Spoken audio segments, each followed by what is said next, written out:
विद्यार्थी मित्रांनो, राजकीय विचारप्रणालीची ओळख या पेपरमध्ये आपण दुसऱ्या टॉपिकला सुरुवात केलेली आहे. यामध्ये मागच्या लेक्चरला आपण राष्ट्रवाद या प्रकरणाला सुरुवात केलेली होती. यामध्ये राष्ट्र म्हणजे काय, राष्ट्रक म्हणजे काय, हे राष्ट्र आणि राष्ट्रक या संकल्पनेचा आपण अभ्यास केलेला होता. आजच्या या लेक्चरला आपण राष्ट्र राज्य आणि राष्ट्र आणि राष्ट्रवाद याच्यात दोन महत्वाच्या संकल्पना आहे. या राष्ट्रवाद ह्या प्रकरणाच्या दृष्टीने अतिशय महत्वपूर्ण आहे. तर या संदर्भामध्ये राज्य आणि राष्ट्र ह्या दोन वेगवेगळ्या संकल्पना आहेत. या दोघांचा एकत्रित परस्पर संबंध काय आहे या संदर्भात आपण आढावा घेणार आहोत. तर राज्य ही एक राजकीय संकल्पना आहे. ही सार्वभौम राजकीय शासन हा त्यातील एक मुख्य विचार आहे.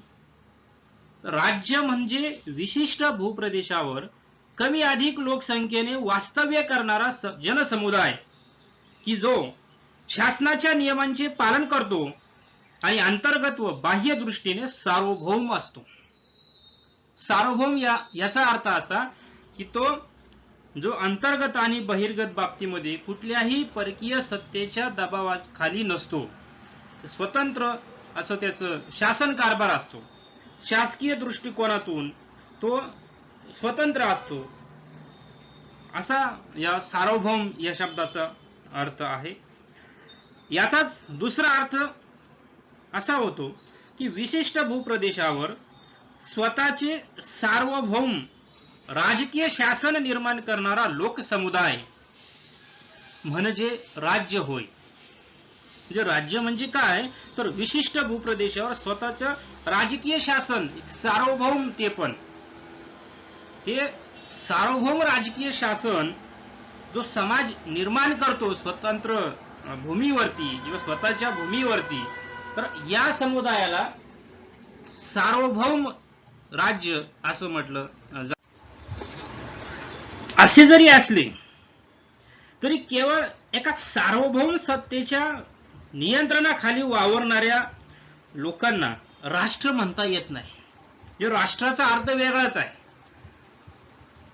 राष्ट्रासाठी त्या राज्यात राहणाऱ्या एक राजकीय शासन प्रस्थापित होत असते. त्यावेळेस राष्ट्र राज्य किंवा एक राष्ट्र असे म्हटले जाते. या आधारावर राष्ट्र राज्य यातील वेगळेपण पाहिले असता प्राध्यापक झिरमन असं या संदर्भात म्हणतात की त्याचप्रमाणे ह्या दोन्ही संकल्पना एकत्र नसून त्यांच्यामध्ये काही भेद आहे असं हे झिरमन म्हणतात. जर राष्ट्र ही संकल्पना पूर्णपणे मानसिक आहे तर राज्य ही संकल्पना राजकीय आहे.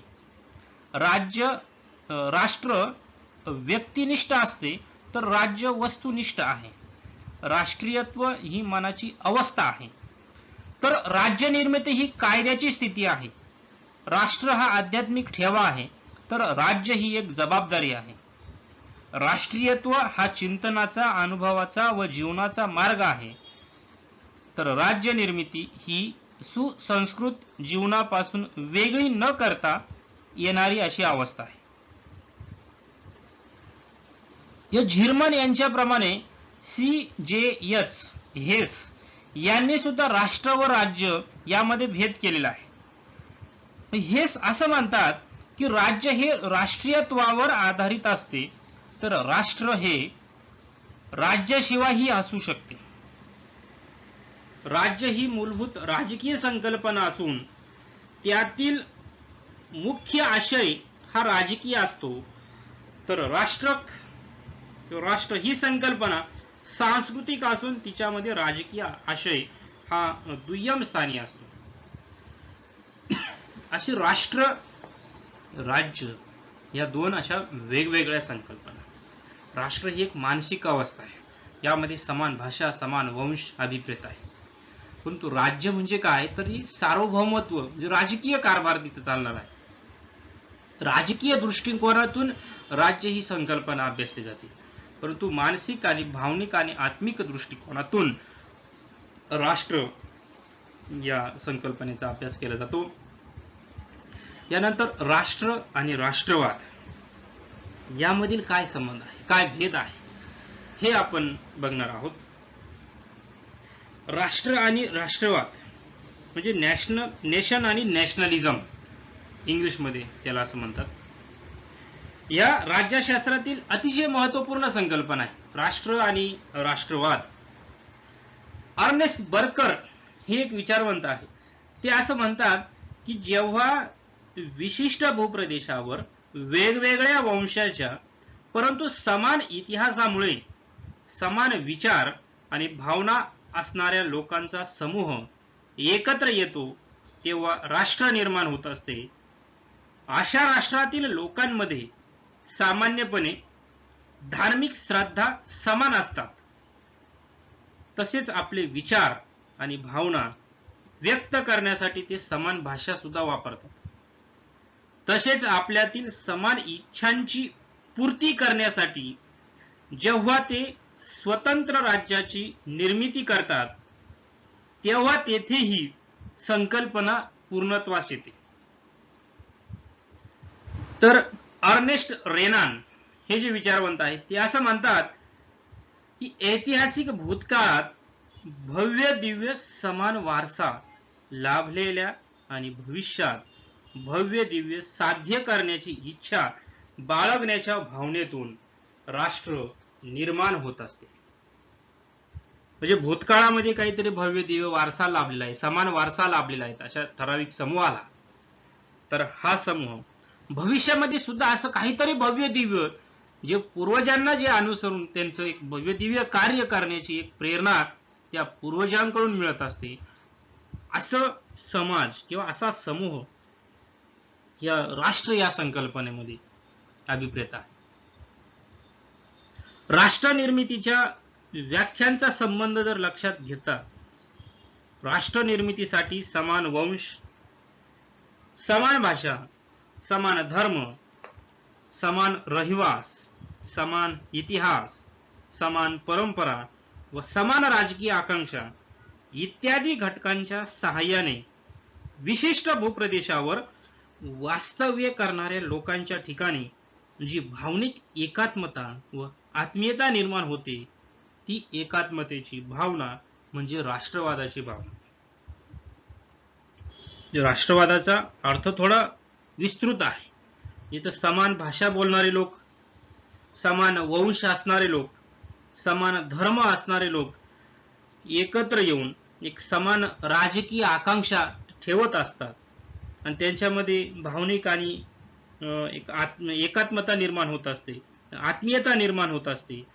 ती एकात्मतेची किंवा ती आत्मीयतेची भावना जी निर्माण होत असते त्या भावनेलाच राष्ट्रवाद असं म्हटलं जातं.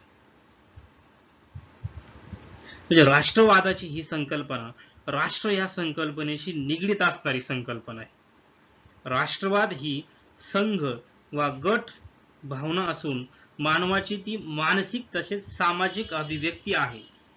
सामान्यपणे राष्ट्रवाद म्हणजे राष्ट्राविषयी लोकांच्या सर्वसामान्य कल्पना स्पष्ट करणारे राजकीय तत्वज्ञान आहे. हाच विचार दुसऱ्या अर्थाने असा लक्षात घेता येईल, सर्वसामान्य कल्पनांमध्ये राजकीय विचारांचे समर्थन ज्या वादाद्वारे केले जाते तो वाद म्हणजे राष्ट्रवाद होय. हॅन्स कोहेन यांनी राष्ट्रक आणि राष्ट्रवाद यांचा परस्पर संबंध सांगितलेला आहे. ते म्हणतात राष्ट्रवाद ही मानसिक अवस्था असून राष्ट्रवादाने प्रेरित झालेला समूह म्हणजे राष्ट्रक होय. राष्ट्रवादामुळे राष्ट्र राज्य हा राजकीय व्यवस्थेचा सर्वोत्कृष्ट व आदर्श प्रकार असून राष्ट्रीयत्व हे सर्व सांस्कृतिक शक्तीचे तसेच आर्थिक विकासाचे उगमस्थान असते. जे राष्ट्रीयत्व जे आहे ते ह्या सांस्कृतिक शक्तीचं आणि आर्थिक विकासाचं उगमस्थान आहे. राष्ट्रामुळे आपले कल्याण साधता येते या विश्वासातून व्यक्ती आपल्या संपूर्ण निष्ठा राष्ट्रास वाहते. राष्ट्रवादातून राष्ट्रराज्यांची निर्मिती होते आणि राष्ट्रराज्यांच्या निर्मितीमुळे राष्ट्रवाद अधिक बळकट होत असतो. एकूणच राष्ट्रवादाचा राष्ट्र व राष्ट्रीयता या संकल्पनांशी अतूट असा संबंध आहे. म्हणजे राष्ट्र आणि राष्ट्रवाद ही संकल्पना अलग करता येणारी नाही, हे या ठिकाणी लक्षात घेणं गरजेचं आहे. विद्यार्थी मित्रांनो, तर ह्या सिरीज मध्ये आपण राष्ट्र, राज्य आणि राष्ट्रवाद या संकल्पनेचा अभ्यास केला. या पुढील लेक्चर मध्ये आपण राष्ट्रवाद म्हणजे काय पुन्हा एकदा बघणार आहोत. त्याबरोबर राष्ट्रवादाचे इतर काही व्याख्या आहेत त्या बघणार आहोत, अर्थ बघणार आहोत. त्यानंतर राष्ट्रवादाचे घटक कोणकोणते आहेत या संदर्भातही आपण सविस्तर आढावा घेणार आहोत. तर आजच्या ह्या सिरीज मध्ये, या लेक्चर मध्ये आपण इथेच थांबूया. यानंतर आपण दुसऱ्या लेक्चर मध्ये उर्वरित अभ्यास करूया. धन्यवाद.